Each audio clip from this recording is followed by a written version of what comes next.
നമ്മൾ ഇന്നത്തെ വീഡിയോയിലൂടെ ചെയ്യുന്നത് ഏറ്റവും ഹെൽത്തി ആയിട്ടുള്ള പ്യുവർ ആയിട്ടുള്ള പീനട്ട് ബട്ടറാണ്. ഇതിലേക്ക് നമ്മൾ ഷുഗറോ അതുപോലെ പ്രിസർവേറ്റീവ് അൺഹെൽത്തി ആയിട്ടുള്ള ഒരു വസ്തുവും ചേർക്കാതെ വെറും പ്യുവർ ആയിട്ടുള്ള പീനട്ട് കൊണ്ട് ഒരു അടിപൊളി പീനട്ട് ബട്ടറാണ് നമ്മൾ ഇന്ന് ഉണ്ടാക്കാൻ പോകുന്നത്. ആദ്യം ചെയ്യേണ്ടത് കുറച്ച് പീനട്ട് എടുക്കുക. വറുത്തിട്ടുള്ള പീനട്ട് ആണെങ്കിൽ ചൂടാക്കേണ്ട ആവശ്യമില്ല. വറുക്കാത്ത പീനട്ട് ആണെങ്കിൽ ഒന്ന് ചൂടാക്കി കൊടുത്തതിന് ശേഷം ഒരു മിക്സിയിലിട്ട് അടിച്ചെടുക്കണം. അതിന് മുമ്പായിട്ട് ഇതിന്റെ തൊലിയൊക്കെ ഒന്ന് കളയുക. എന്നിട്ട് മിക്സിയിലിട്ട് അടിച്ചെടുക്കുക.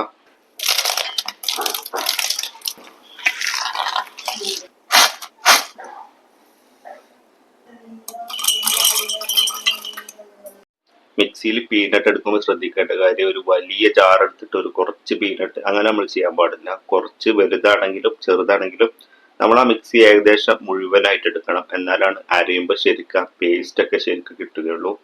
ആദ്യം നമ്മളിങ്ങനെ കുറച്ച് പീനട്ട് നമ്മളൊരു ജാറിലേക്ക് ഇട്ടും ഏകദേശം ഒരു കവറാവുന്ന രീതിയിൽ ഫുള്ളായിട്ട് ഇടണം. എന്നിട്ട് കുറച്ച് ഉപ്പിട്ട് കൊടുക്കുക. ഒരു ചെറിയ ടേസ്റ്റിന് വേണ്ടിയിട്ട് ചെറുതായിട്ട് ഉപ്പിട്ട് കൊടുക്കുക. എന്നിട്ട് മിക്സിയിൽ ഇങ്ങനെ നന്നായിട്ട് കറക്കിയെടുക്കുക. ആദ്യം ജസ്റ്റ് പൊടിച്ചെടുത്തതിന് ശേഷം നമ്മളൊരു സ്പൂൺ വെച്ചിട്ട് സൈഡൊക്കെ തട്ടി കൊടുത്തിട്ട് വീണ്ടും അത് ഉള്ളിലേക്ക് കവർ ചെയ്തെടുക്കുക. കാരണം നമ്മളൊന്ന് കറക്കിയെടുക്കുമ്പോൾ ഈ പൊടിയൊക്കെ തന്നെ പുറത്ത് ഇങ്ങനെ ഈ സൈഡിലൊക്കെ പറ്റി പിടിച്ചിട്ടുണ്ടാവും. അപ്പൊ അതൊന്ന് ഉള്ളിലേക്ക് തട്ടി കൊടുത്തിട്ട് വീണ്ടും ഒന്ന് കറക്കുക. അങ്ങനെ ഒരു 3-4 പ്രാവശ്യം കറക്കുമ്പോൾ ഈ മിക്സിയൊക്കെ ഒന്ന് ചൂടായിട്ട് സൈഡൊക്കെ ഒന്ന് നല്ല ഹീറ്റായിട്ട് ഈ പീനട്ടിൽ നന്നായിട്ട് ഓയിൽ ഉണ്ടാവും. ഈ ഓയിലൊക്കെ പുറത്തേക്ക് വന്നിട്ട് ഒരു പേസ്റ്റ് രൂപത്തിലാവും. ഈ പീനട്ട് ഇങ്ങനെ തിക്കാതിനനുസരിച്ച് ഇവിടെ ഇങ്ങനെ സൈഡ് ഇങ്ങനെ ഒട്ടിപ്പിടിക്കും. അപ്പൊ നമ്മളിങ്ങനെ ഒട്ടിപ്പിടിക്കുമ്പോൾ ഇങ്ങനെ വീണ്ടും അതിങ്ങനെ സെൻട്രലിലേക്ക് ഇട്ട് കൊടുത്തിട്ട് വീണ്ടും ഇങ്ങനെ കറക്കിയെടുക്കണം. അപ്പൊ ഇത് കണ്ടിട്ട് ചെറുതായിട്ടൊക്കെ ഇപ്പൊ പീനട്ട് ഇങ്ങനെ ഓയിൽ പ്രൊഡ്യൂസ് ചെയ്യുന്നുണ്ട്. ചെറുതായിട്ട് കണ്ടപ്പോൾ ചെറുതായിട്ട് ഒരു തിക്കായിട്ടുണ്ട്. അതിങ്ങനെ ഓയിൽ പ്രൊഡ്യൂസ് ചെയ്യുന്നതുകൊണ്ടാണ് നമ്മൾ വീണ്ടും ഒന്നും കറക്കിയപ്പോൾ കണ്ടിട്ട് കുറച്ചും കൂടി നല്ലൊരു പേസ്റ്റ് രൂപത്തിലായിട്ടുണ്ട്.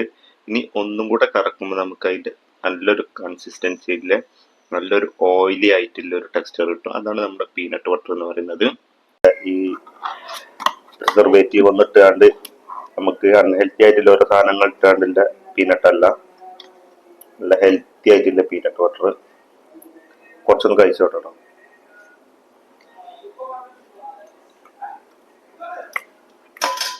പൊട്ടിപ്പോയി. നമ്മൾ കടയിലൊക്കെ മേടിക്കൂലേ പീനട്ട് ബട്ടറിന്റെ അതേ ക്വാളിറ്റി തന്നെയാണ് നമ്മൾ ഉണ്ടാക്കിയിട്ടുള്ളത്. ഷുഗർ വേണമെന്നിട്ട് കുറച്ച് ഹണിയോ കുറച്ച് പഞ്ചസാരയൊക്കെ ഇട്ട് കൊടുക്കാം. കണ്ടോ, നമ്മളെ ഫൈനൽ റിസൾട്ട് ആണ്. പീനട്ട് ബട്ടർ ഉണ്ടാക്കിയിട്ടില്ല, ഒന്നും ചേർത്തിട്ടില്ല. ജസ്റ്റ് പീനട്ട് കുറച്ച് ഉപ്പ് മാത്രം ഇട്ടിട്ട് മിക്സിയിൽ നന്നായിട്ട് അടിച്ചെടുത്തു. ഉള്ള റിസൾട്ടാണ്. ഇതിന്റെ ഓയിലൊക്കെ ഇതിന്റെ പുറത്തുനിന്നിട്ടുള്ളത്. ഇതാണ് നമ്മൾ 200-300 രൂപയ്ക്ക് എടുത്തിട്ട് കടയിൽ നിന്ന് മേടിക്കുന്നത്. കേട്ടോ, അടിപൊളി എന്ന് വെച്ചാൽ അടിപൊളി. അത്ര നന്നാവുന്ന വിചാരിച്ചിട്ടില്ല. ഇതേപോലെ നമുക്ക് കടയിൽ നിന്നൊക്കെ മേടിക്കുന്ന അറിയാം, ഒരുപാട് കെമിക്കൽസ് ഒക്കെ ചേർത്തിട്ട് കേട് വരാണ്ടിരിക്കാൻ വേണ്ടിയിട്ടൊക്കെ അങ്ങനെ ചേർത്തിട്ടൊക്കെയാണ് വരിക. പക്ഷെ ഇത് ഏറ്റവും പ്യുവർ ആയിട്ടില്ല ആണ്. പക്ഷെ നമ്മൾ ഷുഗർ പോലും ചേർത്തിട്ടില്ല. വേണമെന്നുള്ളവർക്ക് കുറച്ച് ഹണിയോ അല്ലെങ്കിൽ പഞ്ചസാരയൊക്കെ ചേർക്കാവുന്നതാണ്.